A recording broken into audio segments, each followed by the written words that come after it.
having a good time.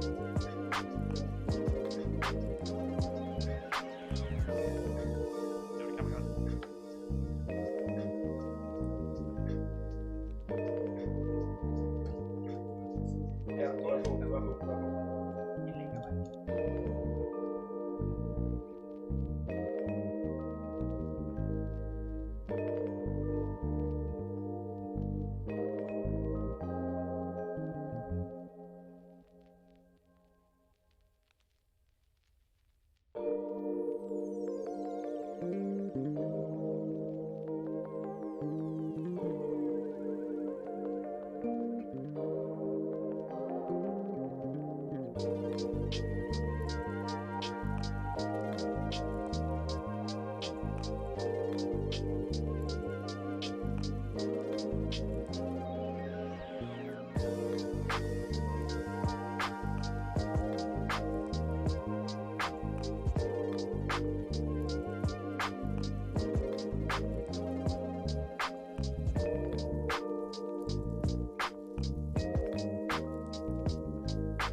Jack me in.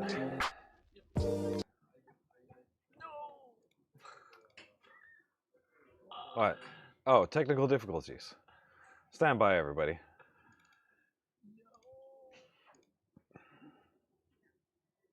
There we go. You talk to chat while. All right. Hello, everybody, and welcome to today's 3D Bootcamp. Today, we will be texturing a sword. We are just having a little bit of camera and screen difficulties. We are on a new screen or a new computer because we're moving next week, which means we're in a bit of a moving mess, which is great fun. So today we're going to be texturing a sword. You can't see it yet, but it'll be there soon. There's also a file in the chat that you are welcome to download and use. Here's a little behind the scenes. It's great. No, it's fine. There you go. So yeah, welcome to Blender. Can I get it on the right side? Right, done. Thank you. All right, there you go. So today we're going to be texturing this sword. So let's quickly learn a little bit about navigation inside of Blender.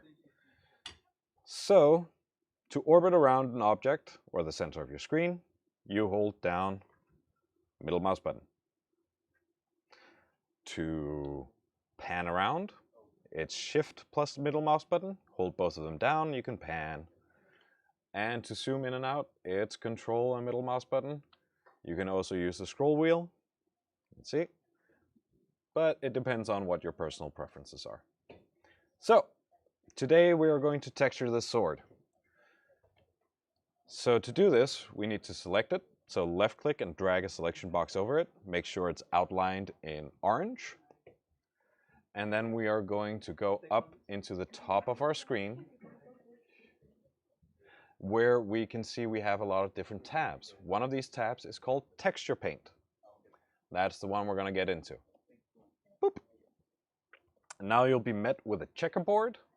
This is a default thing that you can use to check if your unwrap and texture is all right.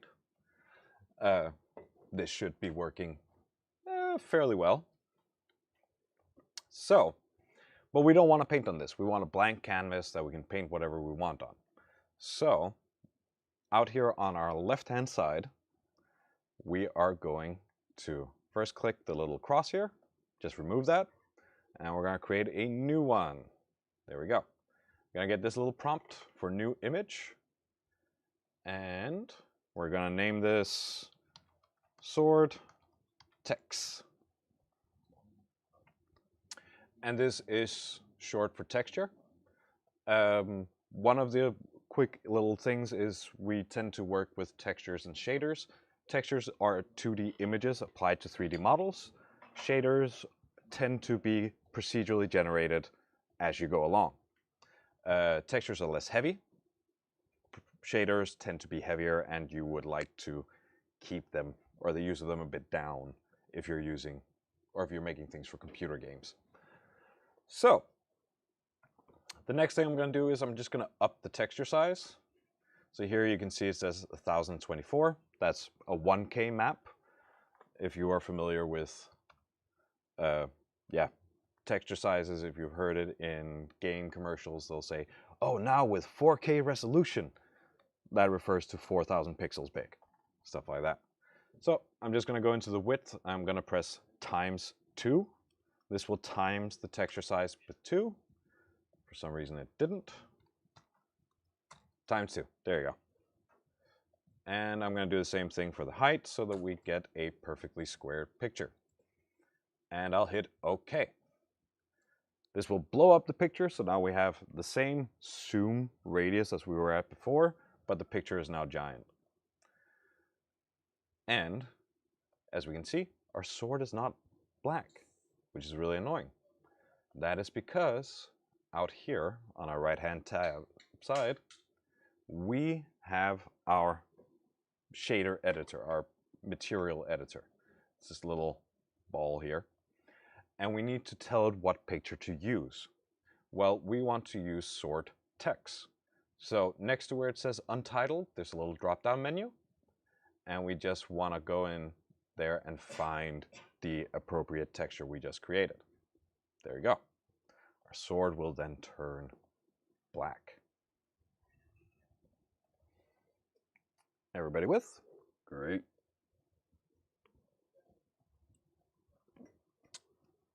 Do tell me if I'm going too fast. It is the only way for me to judge if I am.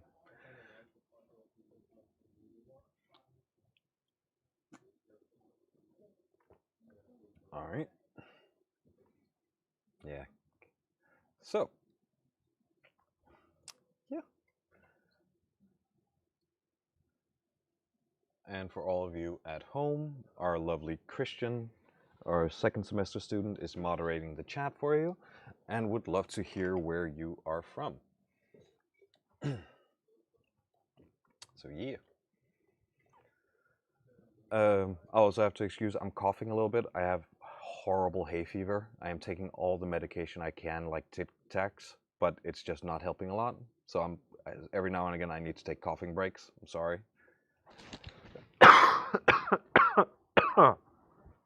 Very sorry.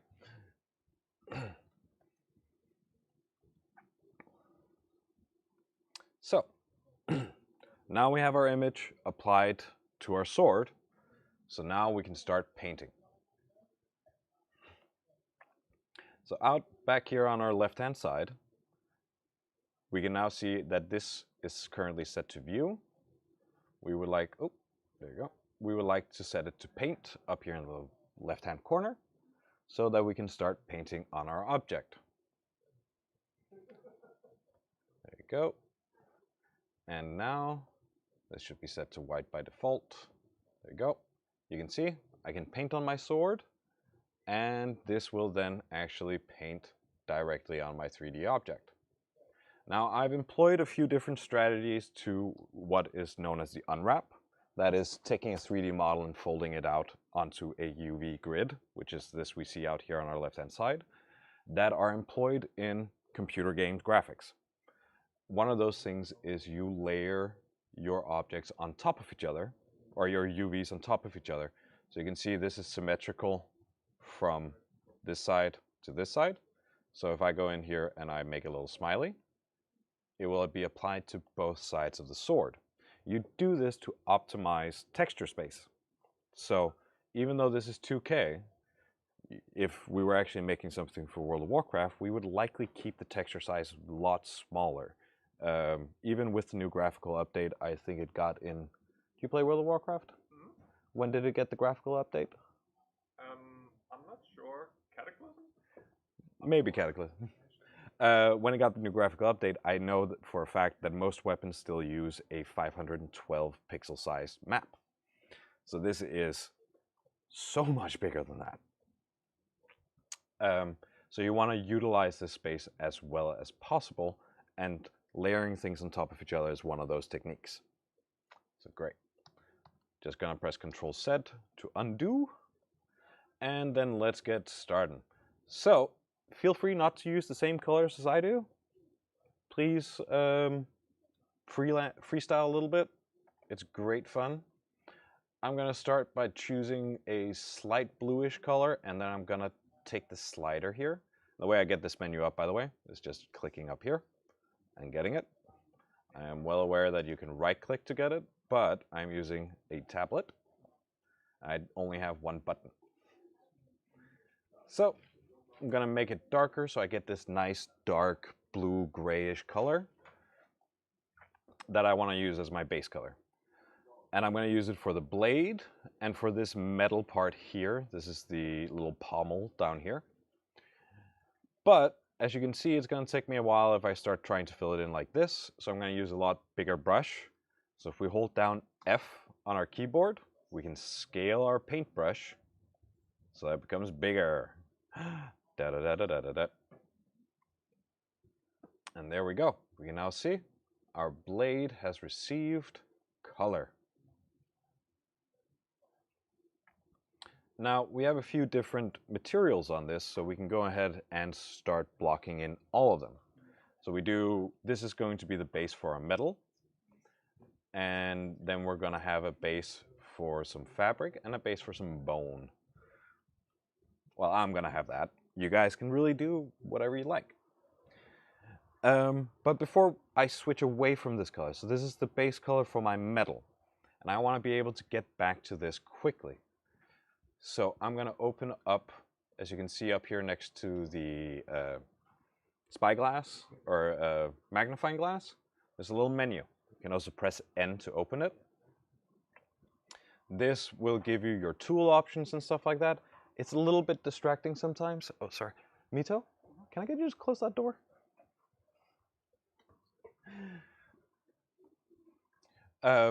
It's big, it's a little bit distracting. Unless you have a giant bent screen, you might not have enough room on your viewport, but that's really, person to person thing. But here, we can go in, we can find the tab called Color Palette. Under here, we can create a new palette. I'm going to call this one Sword Palette.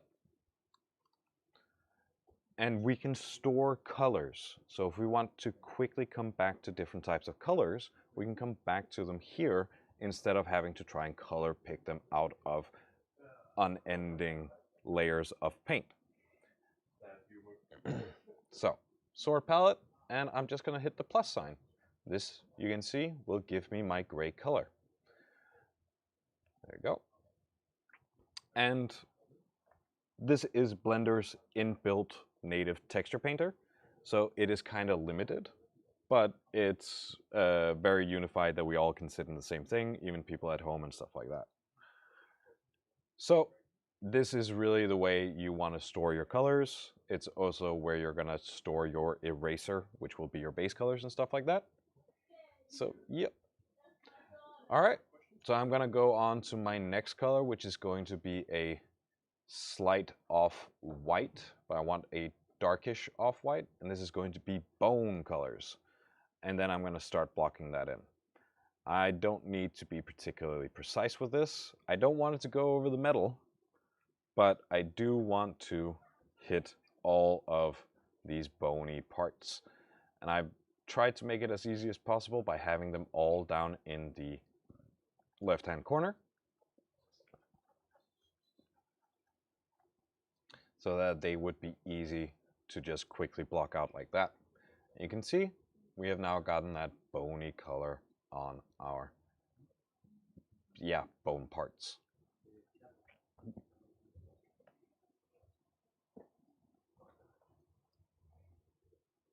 And and the last part we have is the grip, the hilt of our sword.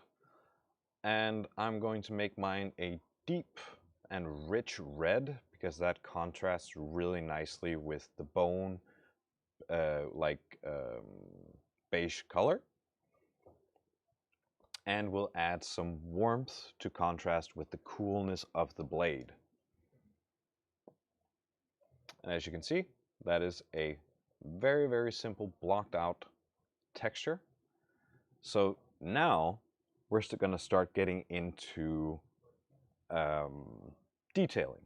And I'm going to go for a bit more of a stylized look here.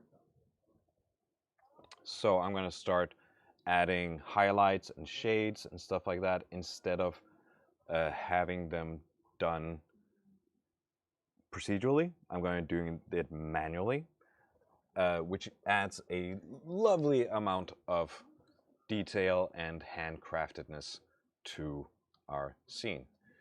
So here we go. I am I think I hit a little bit of my blade here with some beige, so let me just go back and clean that up. There you go. Yep. All right, so I'm going to start by adding a highlight to my blade. And the way I'm going to do that is I'm going to lighten up our base color, and I'm going to remove some of the color by it by pulling the little color picker here closer to the center. Not entirely to the center, but closer. Because I still want some of that blue there, but I don't want it to be like, this is going to start to look weird. It can also look magically and funky, but I tend to like more muted colors, and that's of course a personal preference, and you are allowed to have those. You should have those. And then I'm going to start looking at my blade and going, well, where should this have highlights? Where should the light be catching on edges? Where would wear and tear be? And all these things. And the easiest and quickest part is, of course, the edge. So I'm going to go along the edge. I'm okay with, not hitting or with painting a little bit on the outside. And I'm just going to draw a faint line here all the way up. And this will give me that edge. It's of course not done. It's not refined, but we're going to get to that later. Don't worry. And I'm going to do it a little bit for the other side because there is some sharpness up here. And as you can see, it is razor thin around the edge. So we'll just take it all the way down here. Make sure we don't hit our bone. And right about until it hits that top bone part. That's where I want it to be sharp. And then we can see it has this hard corner on the big flat side of the blade, which would also, like if we imagined holding this sword up to the sunlight, this would catch light as well. So we want to make sure that that is also highlighted. So I'll make my brush small, and then I will go in and add a little bit of that. Now I tend to like to use smaller, more messy brush strokes and then clean it up afterwards. But if you like more precise, controlled ones, that's perfectly fine.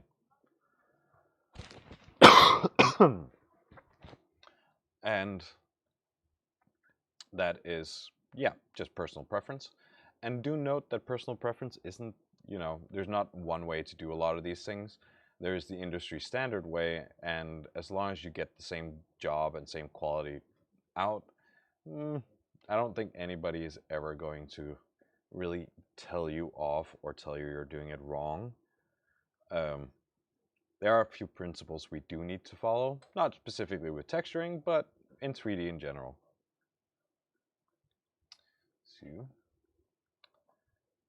And I'll add my highlight to my palette. So you can see I have my 3 base colors, and then I can go in and I can add my 3 highlight colors, and then we're going to go into 3 dark colors, and then we're going to start adding more and more and more and more and more and refining to this as we go along. Oh, I see a little bit of cleanup there, and there. All right. So let's go back to our red here. So we can see this red has some like kind of denser parts, and I'm working a lot in the UV map, not on the 3D model, but that's just, again, personal preference. You can also paint it out here if you want to. Let me just show.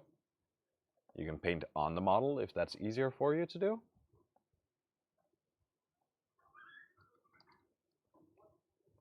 So we can see here these, this handle, this hilt, has these 2 bands of 3 to 4 edges. That is these folds here. And I want to add a bit of a highlight at the top of it. So I'm going to make my brush very small. I'm just going to start pulling it across the top. And now we can see that's not the top. It's actually the bottom. So undo it. And then realizing this should be here, we can then start adding that highlight.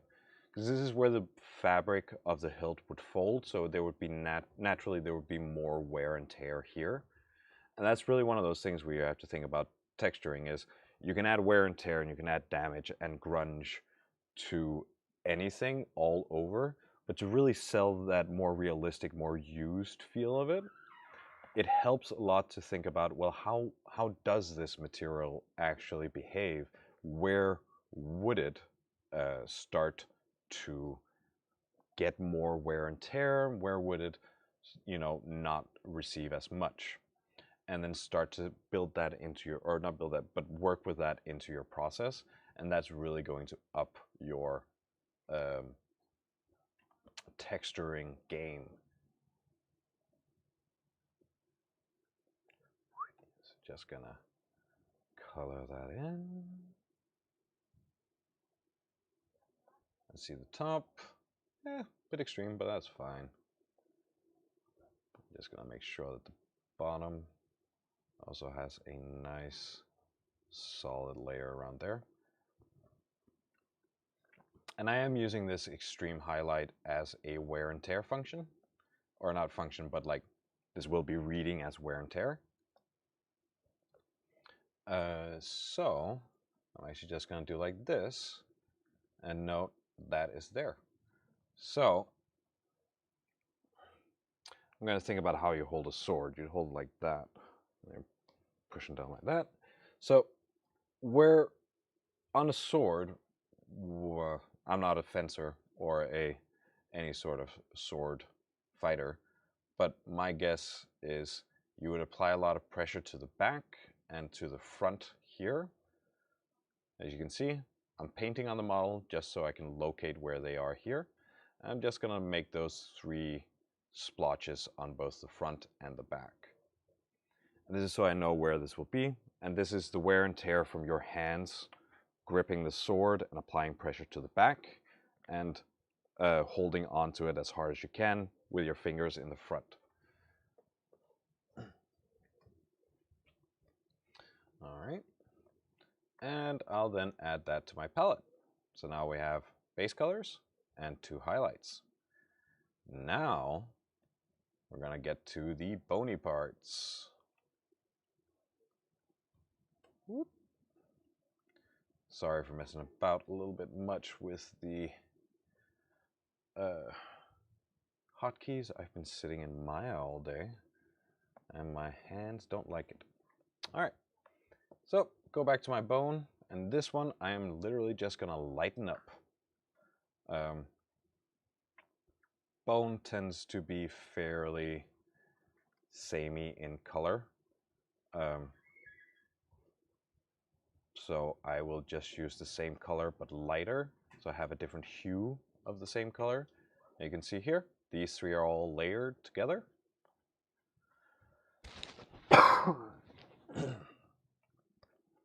And I'm just gonna start with the sharpest parts of the bone and lighten them up.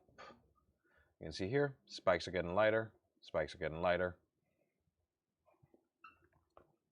So like the craftsman who made this would of course be shaving the bone off, because this isn't, like if anything had this type of bones inside their body, it would not be comfortable.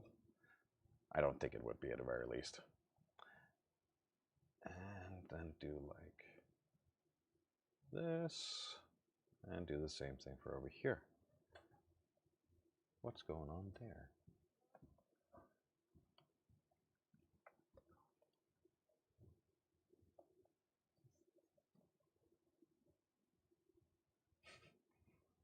There's a little weird thing there.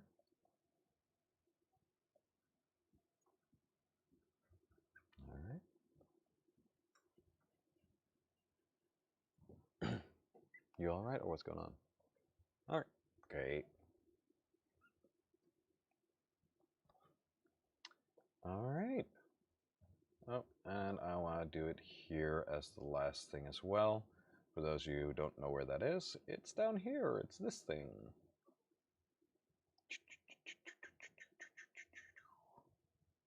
And there you go.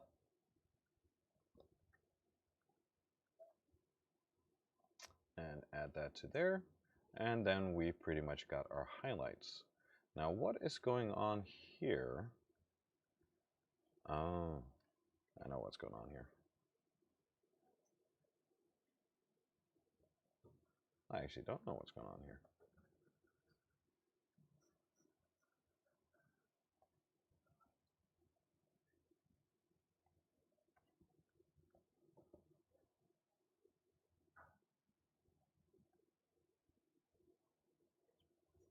Just gonna clean a little bit up. Has some weird spikes, but that's fine. We'll work around them instead. There you go. All right. So this is our highlights and our base color. Now, before we move on to start working with our shadows, I tend to like to refine my highlights a little bit. And like I said, Blender's Painter or Texture Painter is a bit basic, but it works fine for what we need. So out here, we have our texturing tools. We have our paint, which we've been using. We have a soften brush, which will, as you guessed it, will soften the transition between two colors. So if I go in here, you can see it's now smudging it out, softening it out. And right beneath it, it has a smear tool, which I actually prefer to use. Chris, yes, please.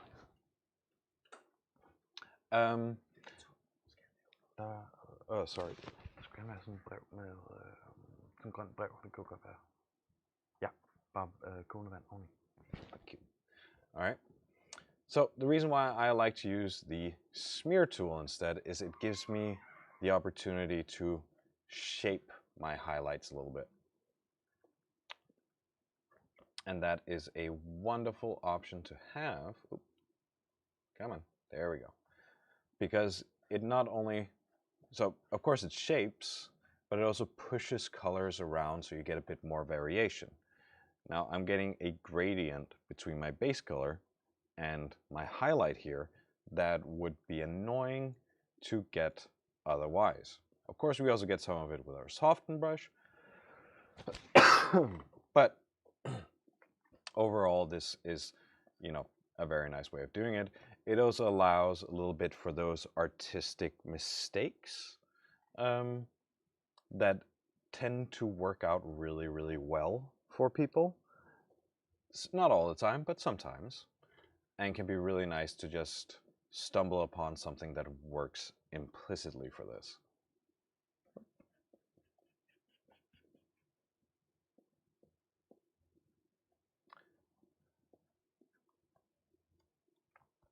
So you can see I'm starting to get, if I look up here, I'm starting to get this much thinner and more smooth transition between my highlight and my base color, which I really want, while still, this is probably easier to see on my texture painter, I'm still getting a little bit of that highlight color out here, which just adds a bit of depth and realism to the texture painting.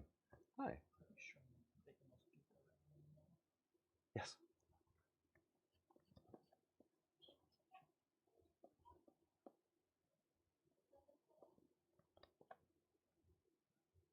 And it is just a lovely thing to sit and texture paint. It's one of those things where it might take a bit of time in the beginning to do hand-painted stylized textures, but once you get a lot of practice in, once you do it a lot, it'll actually speed up a lot. We're not talking 20 minutes here, we're talking 6, 7, 8 hours of actual work, but it is quite a lovely workflow and quite a enjoyable process to start laying down base colors, adding details, layering up details, adding more highlights, shadows, all these different things. And it's, for most people I know who work with texturing, it is very much an enjoyable process. It's also one of those things that tend to like be adjacent to traditional art. So if you have like that real artsy, oh, there you go. If you have that real artsy drive, it's a great thing to get into because it really works with it.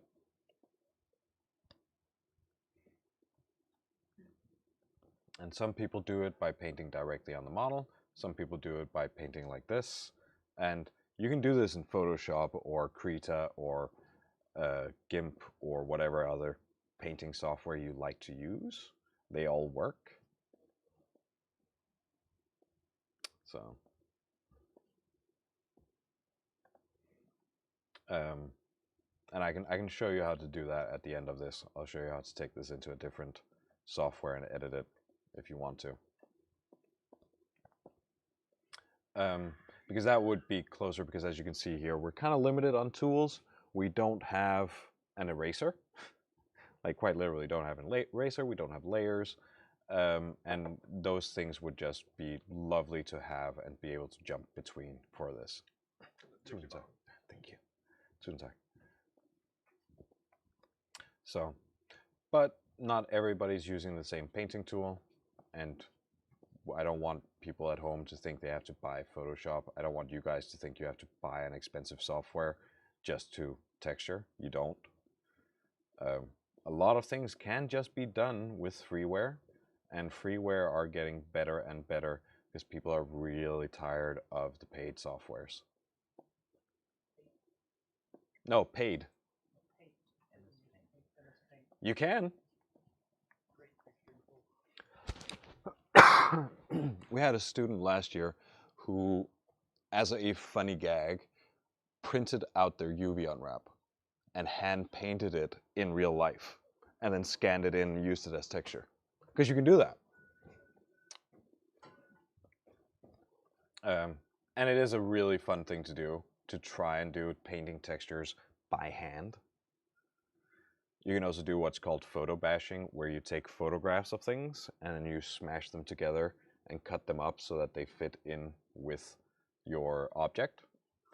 You'll see that a lot with more realistic objects. Tiles, walls, stuff like that tend to be photo bashed one way or another.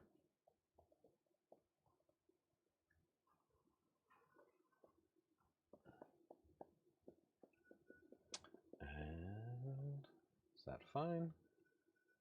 Yeah. Just look at that now. It took a little bit of time, but now I've worked all the way from the top to the bottom. Because it's double-sided, I've done it on the other side automatically.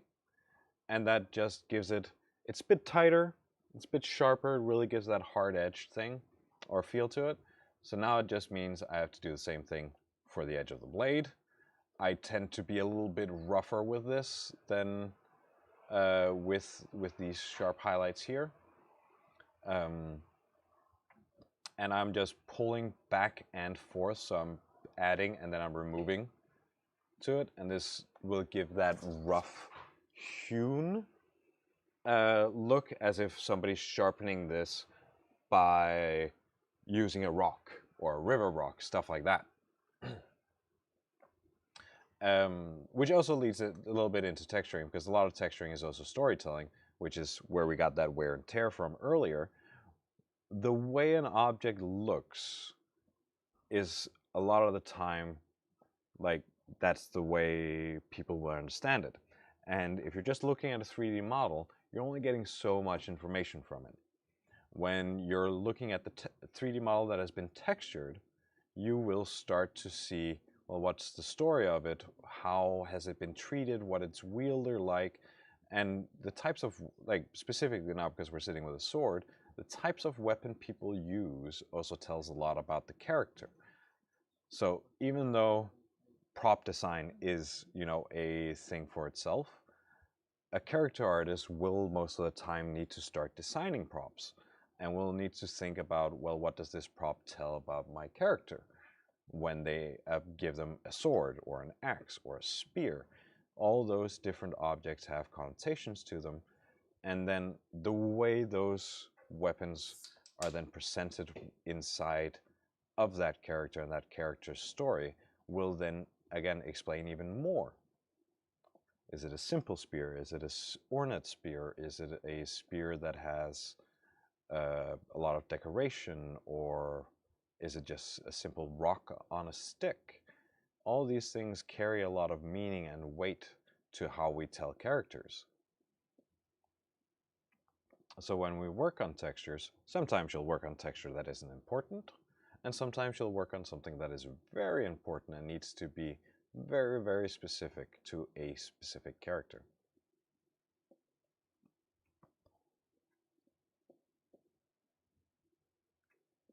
So, this going in here.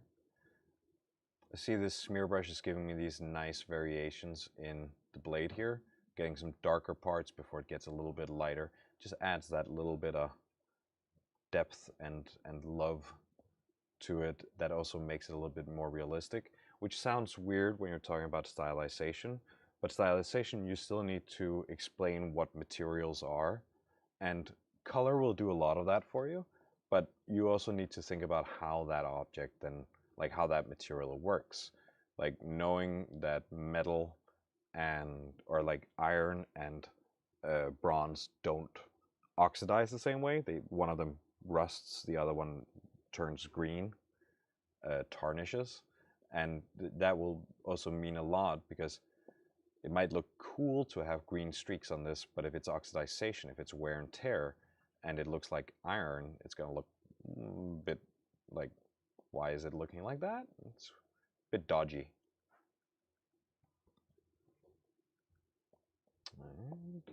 And just going over an extra time, pushing the parts where it's a little too samey. Oh. Gonna go back up here.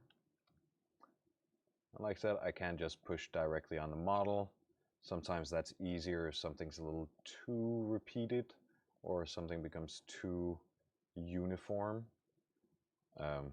Or this one where it's like not uniform enough. These are all like important things to know, like the balance, and that comes with practice. I'm still practicing it. I'll get better at it as we go along. And there we go. So that's a nice little like edge to the blade. Can do it to the other side.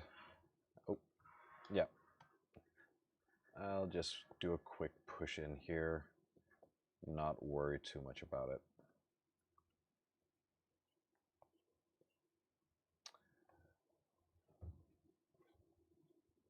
Now, I feel like I would be doing you all a disservice by not introducing you to the most important tool in all of 3D, which is Control and S to save. Because no matter what 3D software you are in, they are all unstable.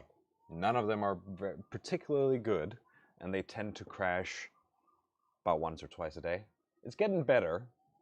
It's less, but it's still a crash a day, at very least. And then important thing to note here, our picture's not saved. Our image is actually currently not saved, which means if we do have a crash, we lose everything. So we want to save our image out. So inside our painter view, if you go up here to image, you can see this will have a different one. And this will be Alt-Z if you want to save instead of Control, oh sorry, Alt-S instead of Control-S. And this will ask you to save the picture as a PNG, which actually means it's a texture file that you can bring on home or load into anything else. But it is local, which means that if you take this file home or if you download the file and you bring the texture file home, that local file won't just magically appear in your folder. You have to apply it again. All right. I just want to get this to be a little less. I like kind of like that.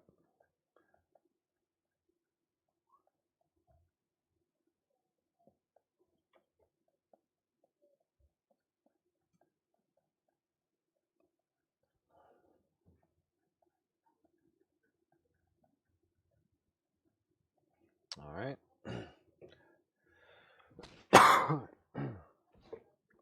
And then with the bone, You can, of course, use the smear brush the same way, but I would be careful as to not try and hit the same feel. So yeah, I don't want all this jaggedness. I do want like a more smooth result.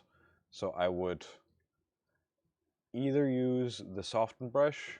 I tend to feel like the soften brush doesn't have enough effect, sadly. But I do want the bone to have like a different feel to it. So I'm going to be a little bit more controlled with my smear strokes.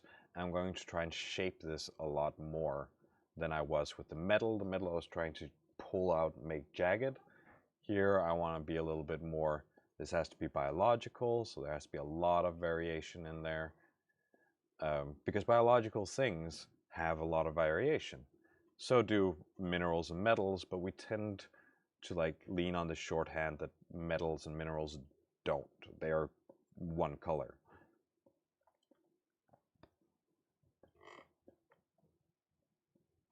So I'm going to make this a lot smaller, and I'm going to make the transition a lot simpler. I can even pull this out to make a little bit of a highlight here, but this is because I know the model. I know that this is a part that will be, like, it's this part, it's jagged all the way up. So I can just pull this out and create a little bit of a highlight to create a bit of visual interest. All right, there you go. Boop, boop, boop. I'm gonna do the same thing for the other ones. And this does take a little bit of time. You do have to like spend more and more time on it. I'm gonna at some point move on.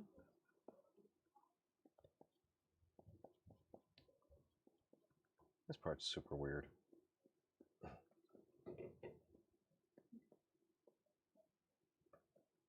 I'm gonna look at here. Sometimes it's nice to just fix it on the 3D model. As you can see, it's a lot easier to fix. So that's actually really good. So sometimes you'll have issues like this. This is a UV scene. That is where the model has been split up into 2D and the two images are not aligning. Well, having the 3D view and option to texture in it means we can actually smooth between this very dynamically. Do note that it projects from the camera, so it's very easy, or not the camera, but the viewport, so it's very easy to project onto other things and get some random colors every now and again. But we have our base color right here, and we can just go in and erase it. All right. Getting there.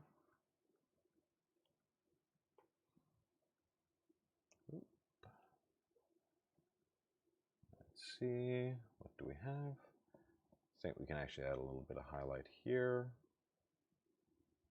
Yeah, that's good highlight.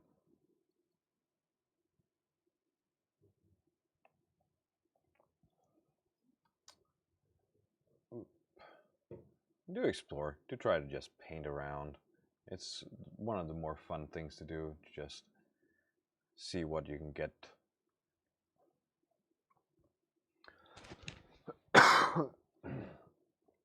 Oh God.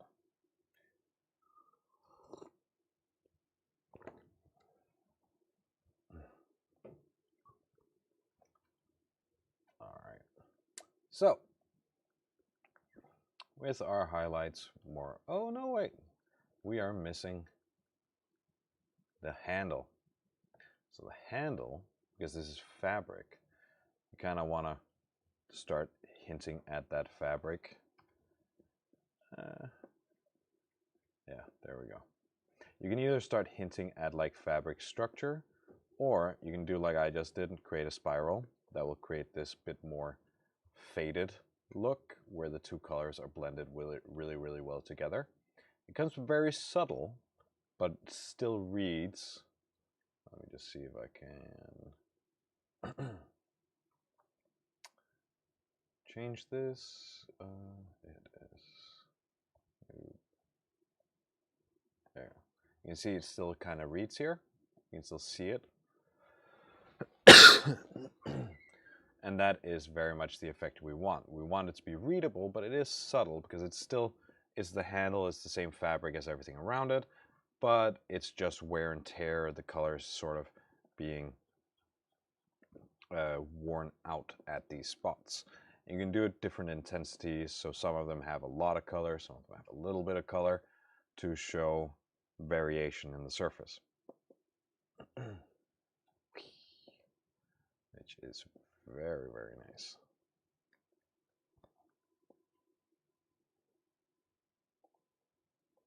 Oh, I think I got a little bit too much there. Completely disappeared. Let's just add a little bit more in. There we go.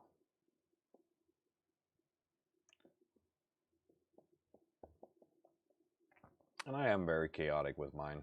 I feel like that gives a very nice result for a lot of the time with the smear brush, especially if you're doing stylized things.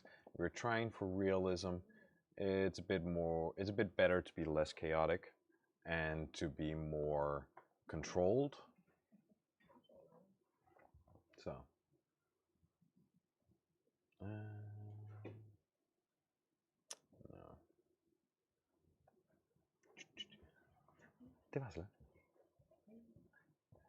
So, I'm just going to go over this area with a soften brush to start with to see if that will do it. I don't want to increase this. Maybe I do want to increase it a little bit in size. Let's create some very, very tiny. You can do things like this.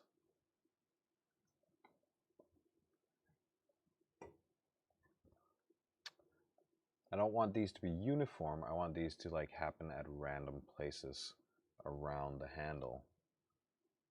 Right there. I'm going to do it the other way a little bit. And this is just this is where the fabric's going to tear at some point. And we can go in and we can add a little bit of extreme highlights to it in a second. But for now, I think this is a good little detail to add to it. All right. There we go.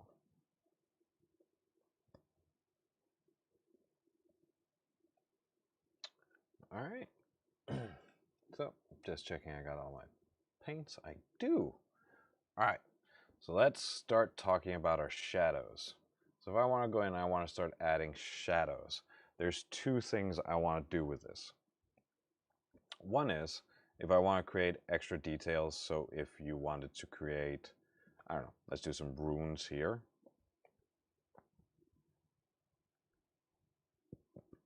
If I wanted to do runes there, I would do it with a shadow color and then I'd fill it in afterwards. Or we can use it to strengthen our highlights. As what you see a lot of the time, that when you're doing highlights, you will actually accent them. You'll create a little border here of shadow to make that stand out even more. You can even use it to shape the highlight a little bit more, just like we did with the smear brush. But it can look very, very nice if you get these controlled shadows that are just adding a little bit more depth to the whole thing. I think mine are getting a little bit too strong here. Let's try something darker. Oh, something a little bit lighter. That's too close to the original. There you go. That I like. And then I am going to start accenting this. And sometimes it's enough to just add a little line. Sometimes you want to add it a little bit heavier or a bit softer around it.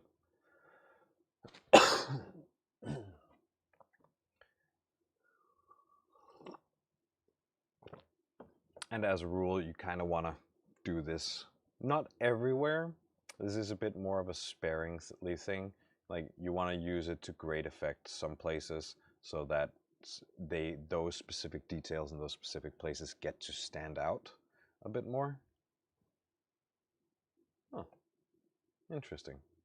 If you think my colors are completely weird, I just realized that the monitor I'm painting on doesn't have a proper setting. because I'm looking at the stream over here and I can see these colors are a lot lighter than what I have. So you can handicap yourself like that sometimes, but I think we can make it work.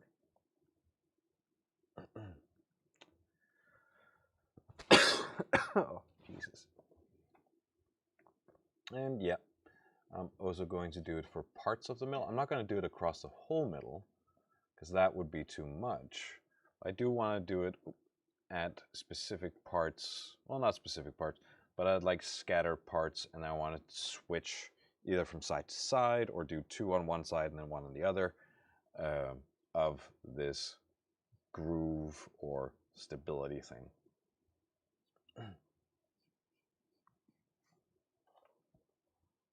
You see now here, I added it to it, and that highlight now stands out clearer. You can even do the interesting thing of adding a shadow that is the opposite tone. So if we're working in blues, so they're cold. If I go into reds or oranges instead, that will actually give me a shadow that is warm, which will contrast a lot with the rest of the color palette of the blade. You can do the same thing for the handle here. Like you would then switch that over to a cold color, and that sort of contrast between the highlight and the shadow and the base color will create a shadow that's a lot more noticeable.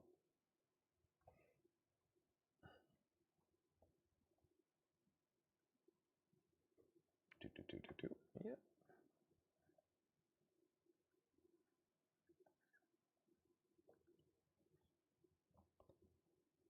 I think I will actually do that. Just for the heck of it. I also like the fact that it gives a little bit of like a rusty feel.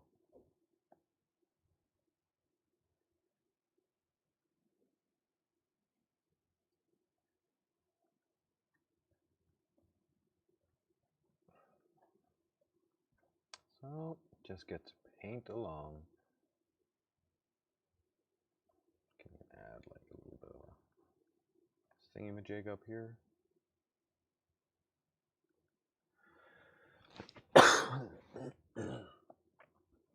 And we can also use it to start adding other things.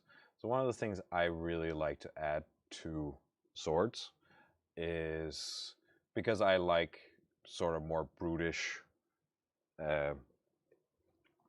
and like barbarian weapons, I like to make it clear that the way they were manufactured, the way the smith made them, might not have like been perfect. Oh, there we go. There it came up. So I want to start adding in like little areas where the hammer mark has still hit, just so that you get that bit more of like it's a good blade, but it wasn't refined until completion. And I'll do that by just creating, like, this is a ring, but I've only created some of the contour of it, and then I'm really going to soften out as much as possible everything inside it so it becomes very much a part of the rest of the ring. I'm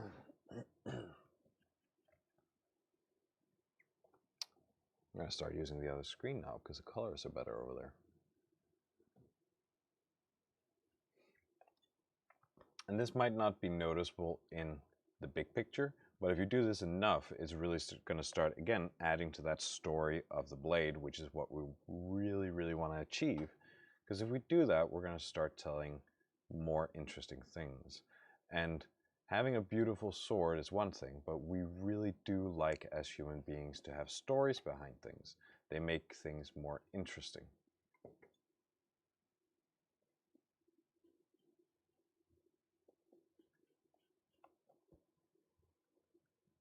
And if we can make the viewer of our objects think there's a story. Doesn't necessarily need to be one. It's better if there is, but don't always have that luxury.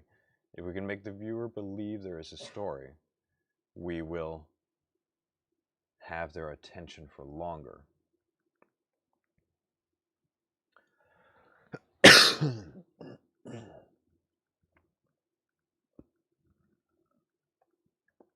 So we tend to, both with textures, with characters, and all those things, something can look super, super badass and awesome, but it's probably not going to catch our attention for as long as a good story will.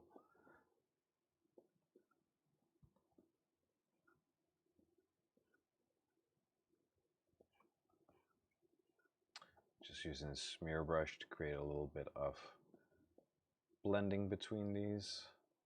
Some places I want the blending to be better, some places I want the darkness to take a bit more over.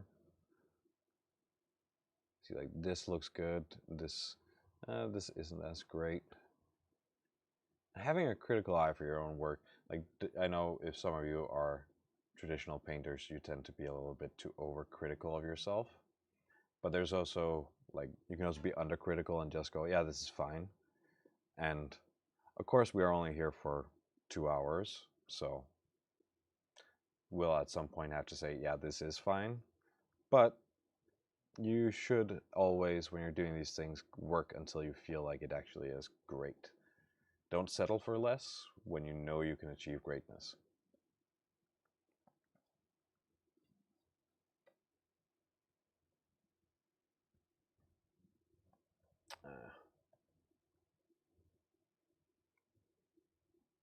Ooh, wrong tool.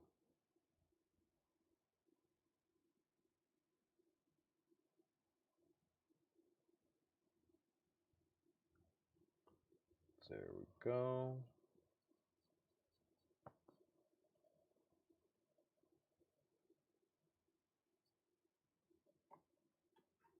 Yeah.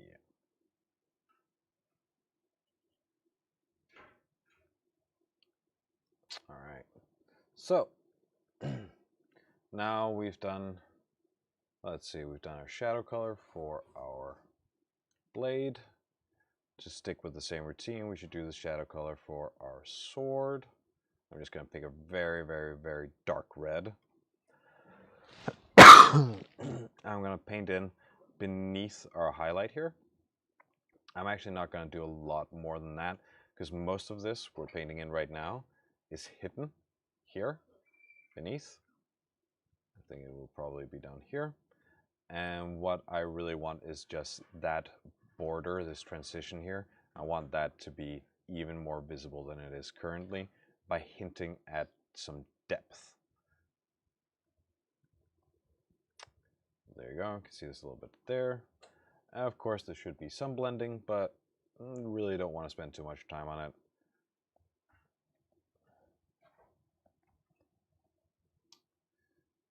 Because that's not where the viewer or the user or the customer, whatever you want to work towards or call them, will be spending most of their focus anyway. So. Now the interesting thing about our shadow colors and how we use them actually comes in with the bone.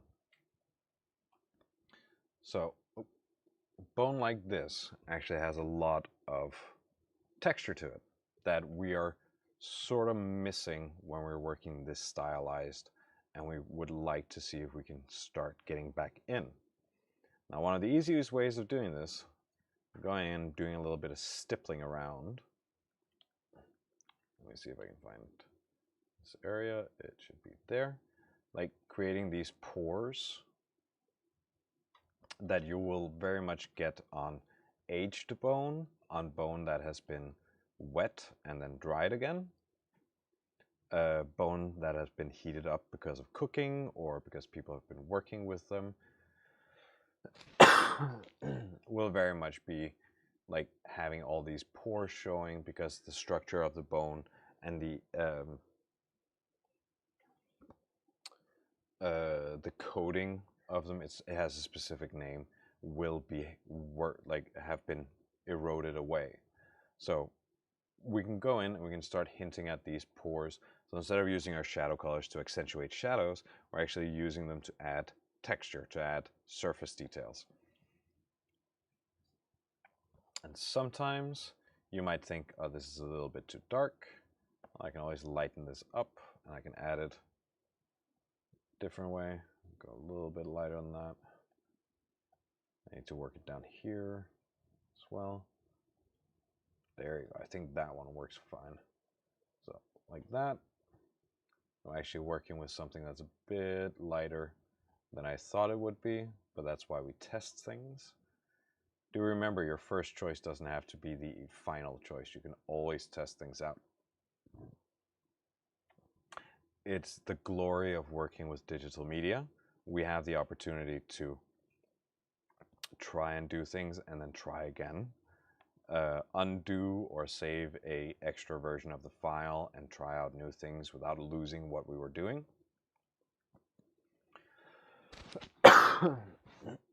Which is just a lovely thing we can do. There we go. Just going to go around, I'm going to add these spots everywhere. And I'm not actually going to try and blend these because I do want them to be kind of hard. Because do remember, while they might look a little bit silly when we look here, our player will likely be looking from here, and that little bit of extra surface detail, that little bit of extra pores and details and stuff like that will really go a long way for them to realize or to read it as bone, or to read extra details without those details necessarily being there.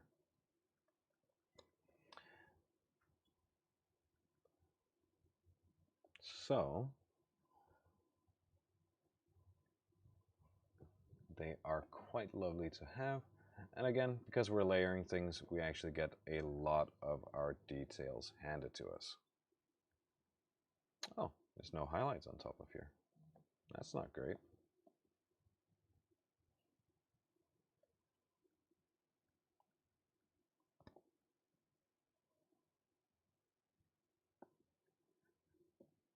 Oh, I'm just going to add a little bit of that highlight back.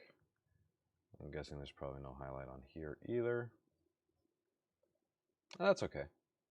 Like, you can make mistakes and you just fix them when you don't realize, or when you realize it.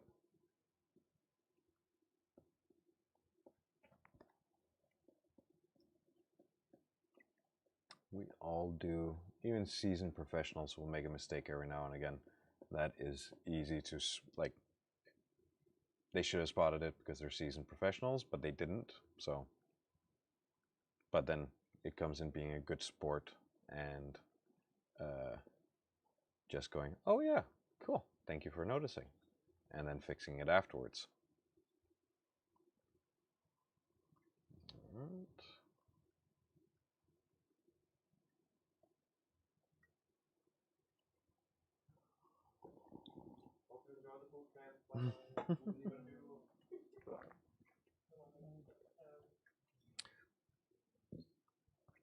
I can already see now, going from the basic gray color to the checker map to what we have now with just 3 different tones, and you can start layering more and more and more on top of that. And of course you can start layering magical effects, runes, enchantments, blood spatter, whatever you're into. All of it is very much very viable.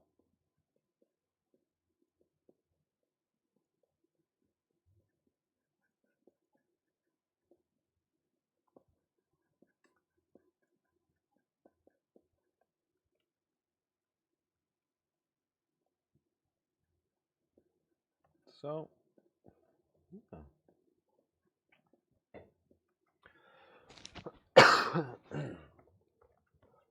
So this is of course your basic of texturing. You have likely, seen people do texturing quickly. This is a bit more slow, but very, very nice, very creative. But of course, this is only one side of it, because we also need to work with what's called our shader. Now, I'm just going to give you a few minutes to start back or to finish up what you're doing, or if you're doing something else, to get it going. But yeah, I'm just going to talk about this. So this out here, where we were applying our color map, is actually our shader. And with this, we can control a lot of things. Oh, let me just switch that. We can control a lot of things about how our object is perceived. Well, not how it's perceived, how it reacts to things in the world view. But to do this, we need to either change our viewport or enter a different tab. I would enter a different tab just because it's easier. So up here in the top, you can see there's one called shading. If you click on that, you'll be given a new layout. And down here, you'll be given some nodes. Now, this one, the big complicated one, is not something we should be scared of because it's exactly the same as we have out here. It's just this thing, but visualized for us. And what we have entered now is called the material preview shading. A shading preview, material preview, yeah, whatever. And here we can start changing the way our object acts or reacts to light.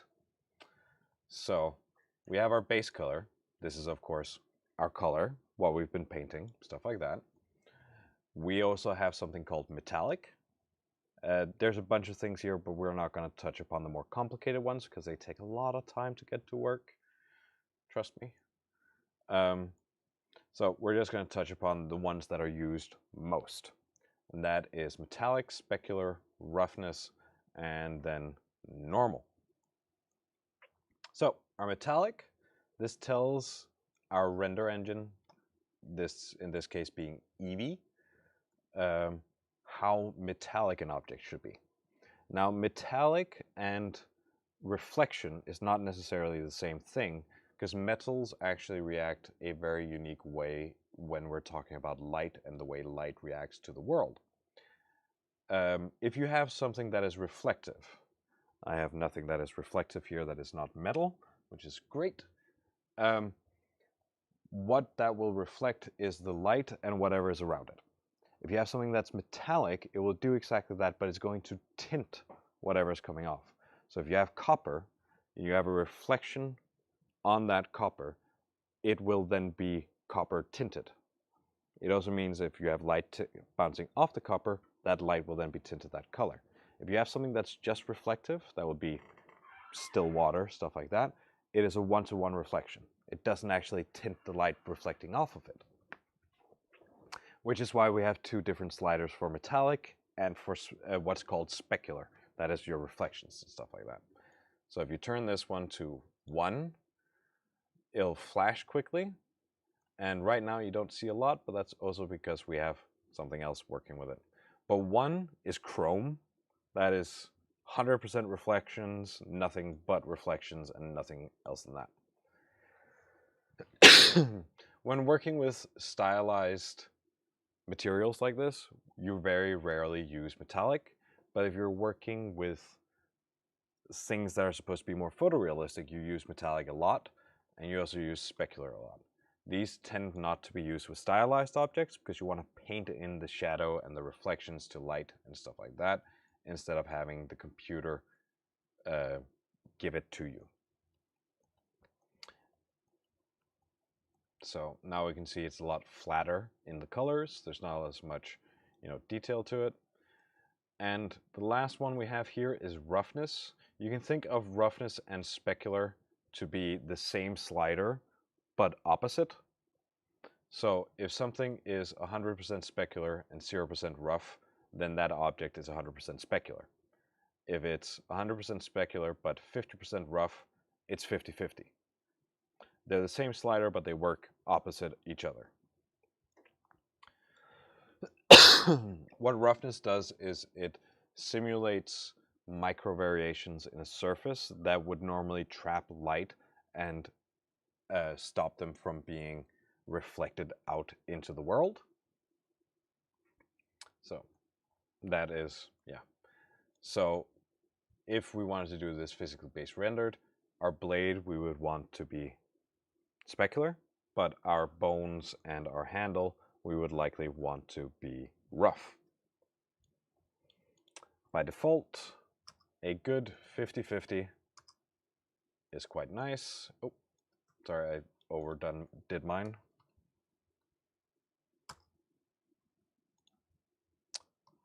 Oh, there you go. Yeah, You can overdrive most of these, so even though it looks like they're locked to 1 and 0, you can type in a 5 to get a 5 result, but it tends not to look all too good in all but the most stylized of cases. Now, all right, let's have a look at this. Yep. We can also control these 3 sliders with a texture. We can either create a texture and paint it, but we've already done that, so let's not do that more today. So instead, we're just going to generate a quick one that's going to give us a sloppy but fairly decent result.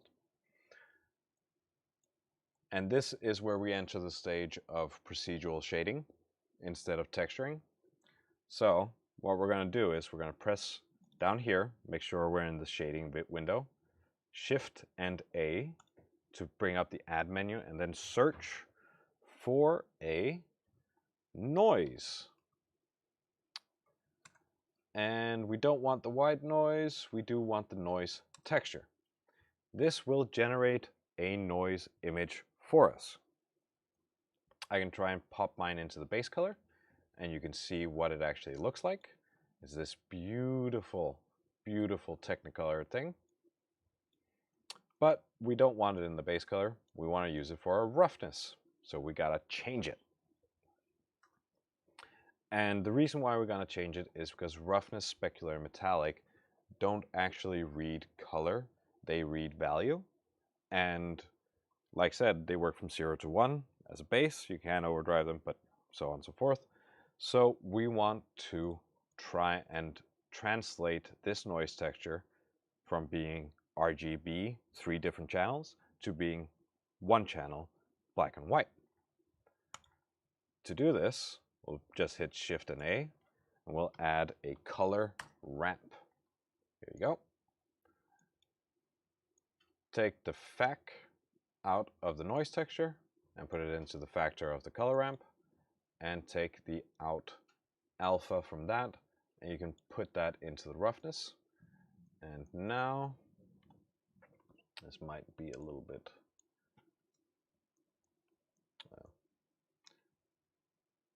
why is that? Oh, I know why. Yeah, it's not going to show up on the roughness. It should. Oh, it does show up on the roughness. You can see it does have effect, but it's kind of small. Oh, it's kind of big right now, so it's not going to have the most effect. We'll see it in a second. Don't worry. We can, yeah. So, yeah. And yeah, so this will just give us a noise roughness texture, which means that everything will have a bit of variation in how it reflects things, which is very nice. We like that. And we can, of course, adjust it here with our color ramp. We can pull these 2 pins, and the more we pull the black, everything that's black will not be rough, everything that's white will be rough.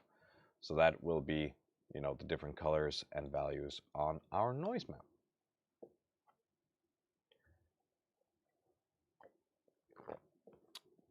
All right. So, and of course we can create even more variation by creating a new noise map with different settings here. You can set them to as random as you want to, or as controlled as you want to, really.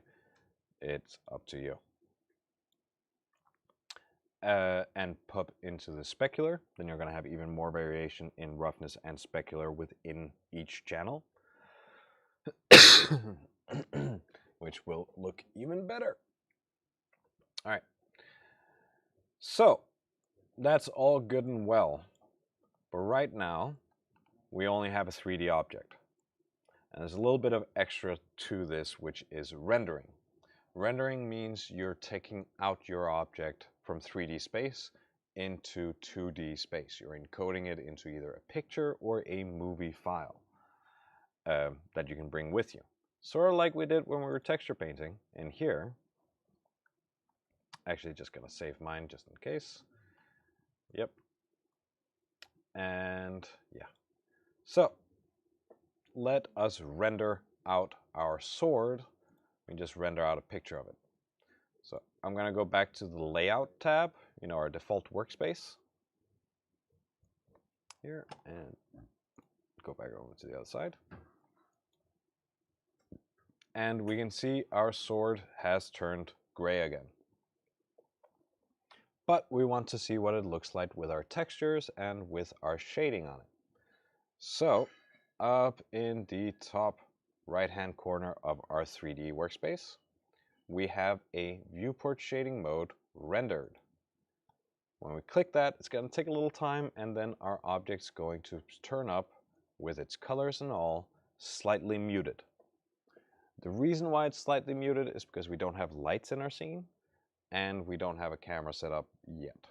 So we are going to add a light, Shift A. This will bring up your add menu, just like in the shading menu. And under lights, you will have 4 different types of light. It doesn't really matter which one you choose because we can change them all as we go. Like, you can change any light into any other type of light. As you can see here, I now have a light inside my 3D viewport that will cast light on my object. Out here on the right hand side, we have the different options for it. The color is the color of it. What color light does it emit? So you can change that after what mood you want to give it. The power is how strong this light should be. Normally, these have to be fairly strong, but today we're working in a small enough scale that this is actually fine. And the diffuse, specular, and volume are how much effect they should have on different things in your scene. Diffuse is your reflections, or how much color your reflections should be or should have. Your specular is how much effect they actually should even have in the reflection. And the volume is if you have a volume, if you have a particle system, or not a particle system, but a volumetric volume that will catch light and stuff like that, how much will this light affect that volume?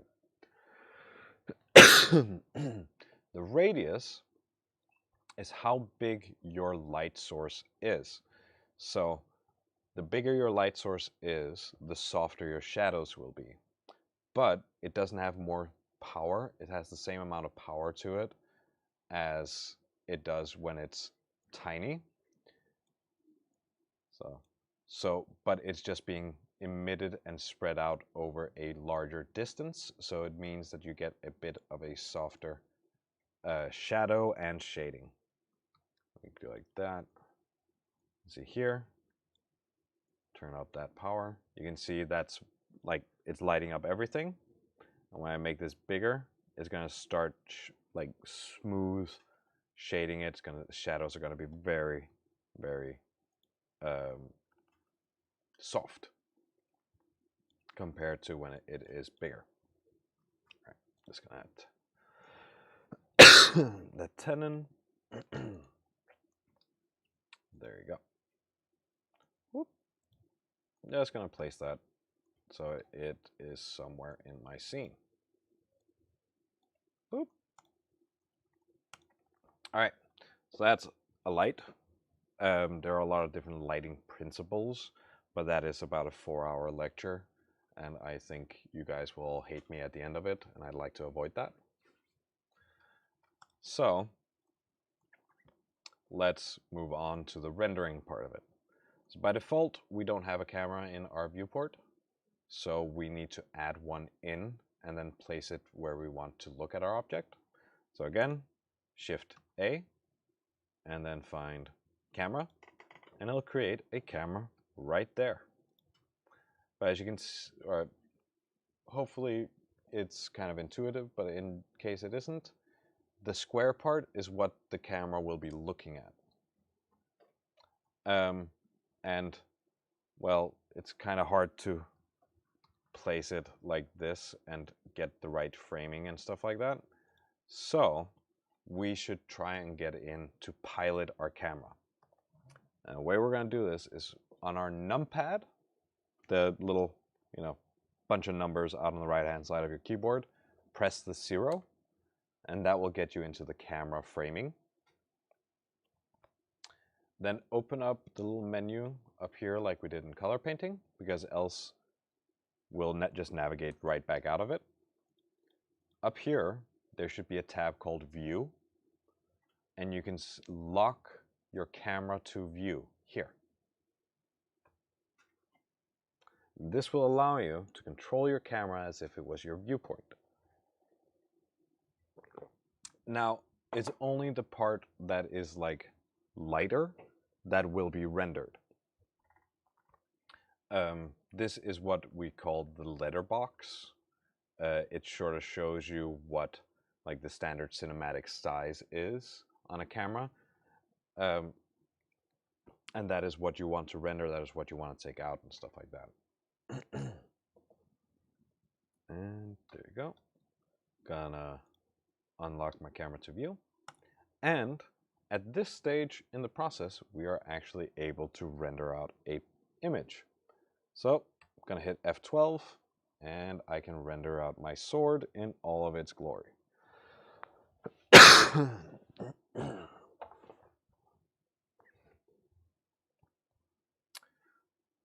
And of course, we can take this further steps. We can start adding more detail to it, adding more maps, adding more lights, and those, like each of those things, adding more maps, adding more lights. You can be a lighting artist. That's people who they get a scene from somebody who's animated it, and you just have to put lighting there. And that is, I mean, it's fun. It's some people really dig it, and some people get real intense about lighting. It's kind of fun. While other people don't get too intense about lighting and don't really, like, it's just something that has to be done properly. And then after that, they don't want to work with it anymore. So it really depends on what you're into and how you like to work and what you like to work with.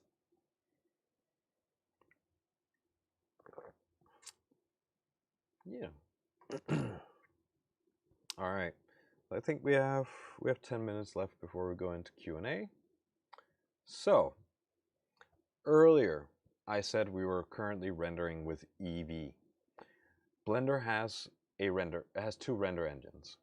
Render engines are what we tend to say is how we translate 3D into what we see on the screen, what we can print out on paper. You can of course also 3D print. You don't need a render engine for that. But yeah, you tend to get these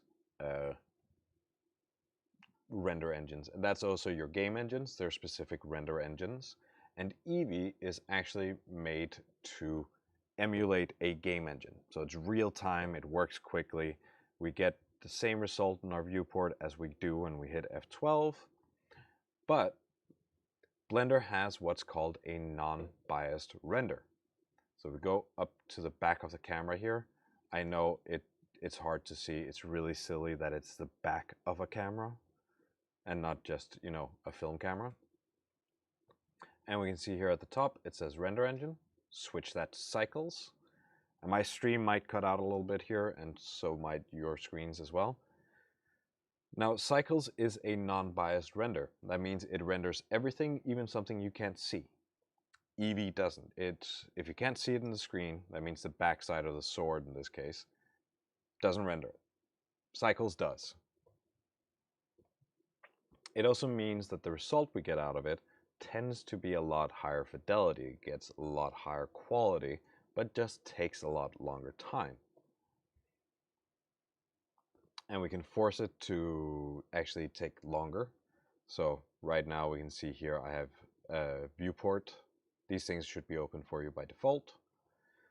You can see that it has something called minimal samples.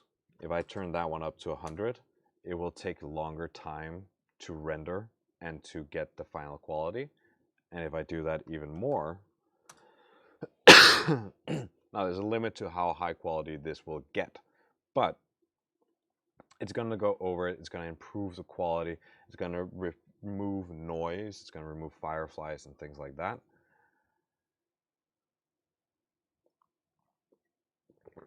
and create a crisper, cleaner image than what we would get out of Eevee. Now, neither render engine is better than the other one. They just have different purposes. If you're going for something that needs to be comped into a movie, let's say you're doing Star Wars, Avengers, things like that, you would go with something like Cycles, a non-biased render. If you're going for computer games, you wouldn't use Eevee, you would use that specific game engine you're going into, Unreal Engine, Unity, From Engine, or CryEngine, Paradox Engine, whatever you can think of, that those are game engines, and you test it out inside that. So, all right. I like to dedicate the last like 20, 30 minutes to Q&As. We got 27 minutes left. So if anybody has any questions, both about the school, about the industry, about Blender, about anything, but there's only so much I'm qualified to talk about, so take a chance. So yeah. Yes?